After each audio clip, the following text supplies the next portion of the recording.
নমস্কার সবাইকে, কবিতার রান্নাঘরে। আজকে আমি আপনাদের বেগুন দিয়ে একটা নতুন রেসিপি করে দেখাবো। সেটি হলো বেগুনের রায়তা। আপনারা এই রেসিপিটা অনেকেই জানেন না এবং করেও খাননি। একবার আপনারা এটা করে খেয়ে দেখতে পারেন। চলুন তাহলে দেখে নিন রেসিপিটি। প্রথমে আমি এখানে 4টে বেগুন গোল গোল করে কেটে নিয়েছি। এরপর ধুয়ে নুন, হলুদ আর লঙ্কার গুঁড়ো মাখিয়ে নিয়েছি।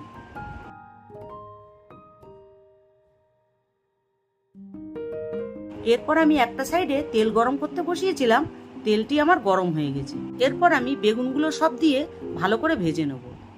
বেগুনগুলি ভাজা হোক ততক্ষণে আমি একটা পেস্ট তৈরি করে নেব। তার জন্য আমি এখানে 50 গ্রাম কাজু বাদাম দিচ্ছি, 3টে কাঁচা লঙ্কা দিচ্ছি, আর 100 গ্রাম দই দিচ্ছি, আর সামান্য লবণ দিচ্ছি। বেগুনগুলি ভাজা হয়ে গেছে। এরপর আমি তুলে নিচ্ছি।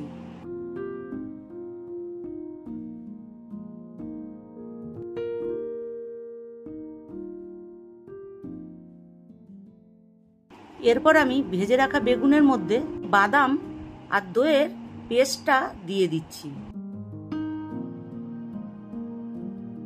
এরপর আমি তড়কা দেব বলে বেশি পরিমাণে তেল নিয়েছি, 2টো শুকনো লঙ্কা দিচ্ছি, দিয়ে ভালো করে একটু ভেজে নেব। শুকনো লঙ্কা ভাজা হয়ে গেছে।